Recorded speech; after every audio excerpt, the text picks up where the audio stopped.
Thank you. I'm now going to invite each of you to make a 10-minute statement, and I'm going to start with Felicity. Thank you. I'm going to share with you two things, not only my lived experience, and also the value that Menopause Cafes are having in Australia and around the world, which I was invited by the committee to do. So thank you for that. I'm just going to put my academic coming in, just a couple of definitions for clarification. So the first one is adverse childhood experiences, focused on 3 categories of childhood adversity, so abuse physically, sexually and or emotionally. Second is neglect emotionally and or physically, and C is family home life dysfunction. And I talk about the menopause continuum, where in my mind transition actually starts from when you go from reproductive to non-reproductive, but I really talk about it. The continuum happens from being reproductive, but all the way through, post-menopause. And well-being for me is that sense of feeling good and functioning well. So I'm reflecting with this, losing my fragility is really the way that I look at my menopause journey. And it's been a really hard journey, which I know others have found as well. It was volatile, it was uncertain, it was complex and ambiguous, and it continues. Thankfully with not quite such an intensity. But the thing that made me change was realising that I've grown stronger now, because I realised I couldn't control and predict what was happening to me. And as a woman who was used to managing high profile, not high profile, but important roles, that was really challenging, being able to know what I was going to do day to day or not, really challenging. So I had to let go of expectations. And as I'll share, I had to let go of expectations in the medical community as well. And then also changing my attitude to when things didn't go well. And that's why for me it's led to being really, really driven to actually help others, both men and women and their children and friends, through the Menopause Cafes. So I'm now 56. Perimenopausal started when I was 47, well, as far as I know, because I know you know that you never really know when you're starting perimenopause, because it could have been for a million other reasons that were actually going on.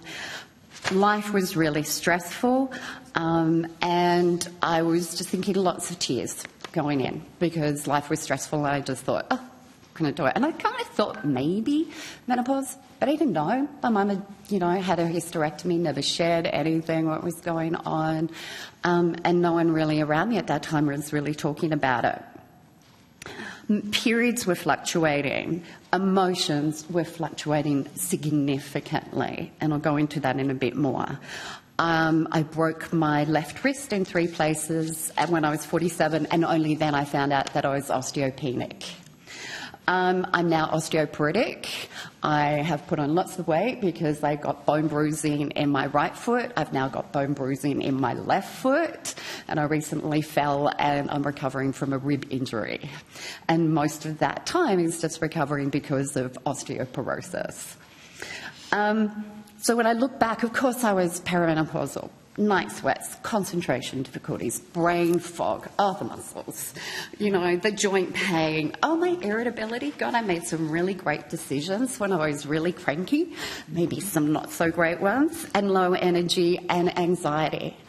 And then I went into surgical menopause. And because and then after that, I got bladder leakage, and then I got dry skin. I keep going, maybe I lost my hair, but maybe that's why I have it this short. So, but I want to talk now about my expectations versus reality. I honestly thought that the information was going to be provided to me, and we've heard this morning the reasons why it's not. I'm not going to go into detail. So it wasn't provided by GP, not helped by the fact that I'd been in different cities and I came back to Canberra. And then I hear about complementary, and then the information I was getting was costly or not correct. And then I started looking for someone who I could trust for menopausal experience here. I'm in Canberra. You know, there's hardly anything here.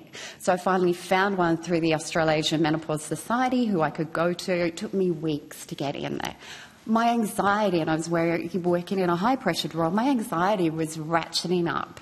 So then I went and saw a young GP in my normal GP practice because I had to do something right now and I couldn't wait for the weeks to get into the menopause specialist.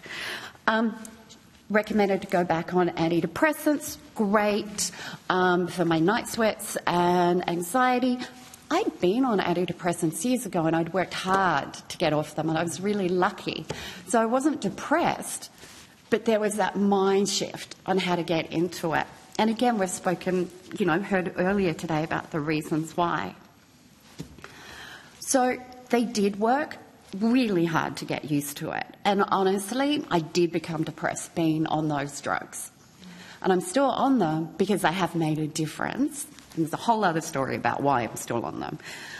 But when I finally got into my fabulous menopause doctor, took a stock take, she went and got me to do a pelvic floor exam because she kind of goes, yeah, it sounds like it is, but let's go and check a few things.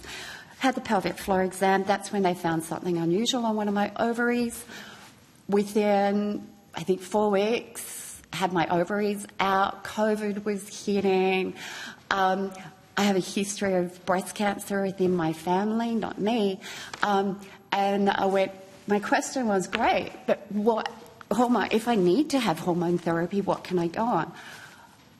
I had to go within the 2 weeks between seeing the surgeon to having my surgery. Not only did I have to sort out work, I had to sort out my home life, I also had to go and find an oncologist who would have a conversation with me to say if I needed to go on something, what would it be? I found one through, maybe it's the small thing about Canberra sometimes can be in a plus, and knowing people, again, makes a huge difference. So I had my ovaries out, actually ended up having total hysterectomy at the same time, which was great. No post-surgery support about menopausal changes from my doctor at all. Wasn't cancerous, no support from the Ovarian Cancer Society. So we got slipped through the cracks. And if it wasn't for the fact that I was at that time studying a Master's in Applied Positive Psychology through the University of Melbourne, where I chose from the get-go to focus on well-being through menopause, I wouldn't know what I would have done. I wouldn't know what to experience. And some of you may have seen me cry with Joe. I'm going to do it again. With Joe Shari. You're asking about MenoD. Reading that for my research on that, for my very first essay, I swear to God, saved my life through my whole journey. So I'm one of the ones who can tell you about the power of her research and what she's done. So it was up to me. I was the one that was that whole self-advocating myself, through it and having to go and get my reservoir of knowledge while I was going to my specialist and my menopause doctor going and talking about the latest research with her. I go, what the, so and knowing things that I always thought that incontinence was going to be a normal thing, because that's what I grew up with, only to find out through my pelvic floor physio, go and have a chat about with your doctor. So I now have an estrogen pessary, and I know that I haven't taken it when I start having bladder leakage. So it's like I share that with everyone about it. Now I only have estrogen because I've got nothing down there. So for others, it's they might need progesterone. So I have a history of adverse childhood experiences. I have had depression prior to going to perimenopause. And doing the research, that's when I knew that I'm at higher risk of certain postmenopausal symptoms. And I know that through my research. But I also know that I'm at high risk, but it doesn't mean I'm going to get it. I'm the one who had to fight that, and I understand the complexity, the cultural complexity. So my lifestyle, my biology, my psychosocial, my socio-cultural. How lucky am I? But most women don't get to have that knowledge and experience when they start this journey. And still it was freaking hard to get out of bed. I thought I could protect myself by increasing my knowledge. Yeah, I was a bit naive, but it did help me get it through. And I thought, that, and I really had to acknowledge that every moment could be different, with a flush, with a night sweat, with everything. And I realised I had to just let go of any semblance of control. And it impacted my work significantly, which has been really hard to recover from. So I've come out the other end, believe it or not, stronger, and I'll come back to that. But this is why I'm so driven to help others, and it's men, and it's those who have ovaries, and it's children, to actually not go through the same experience that I have and seen it impact others. So that's why and there are others within Australia as well, run pop-up Menopause Cafes here in Australia, which are amazing. And I discovered them in 2023, that they're volunteer-led, not-for-profit, free Menopause Cafe movement that started in the UK back in 2017, and it's a UK charity. And its aim is to break down the stigma around menopause and increase awareness of the impact that it has in all of our lives, because my well-being impacts your well-being and vice versa.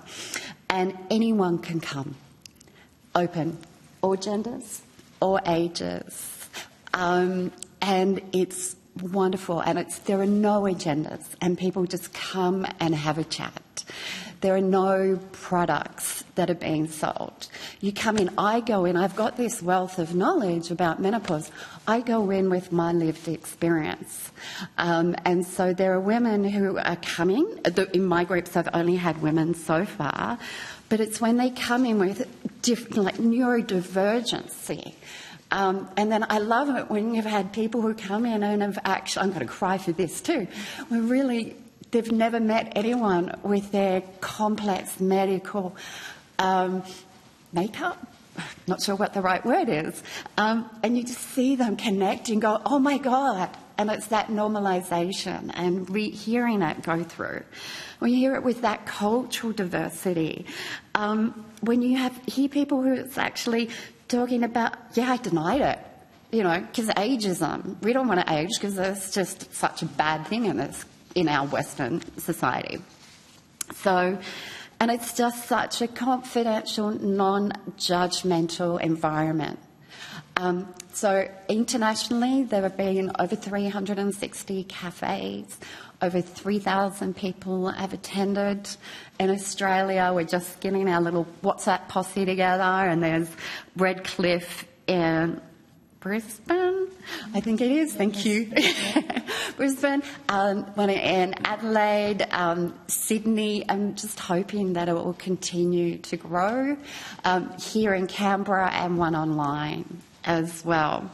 And it's just really getting to that power of connecting.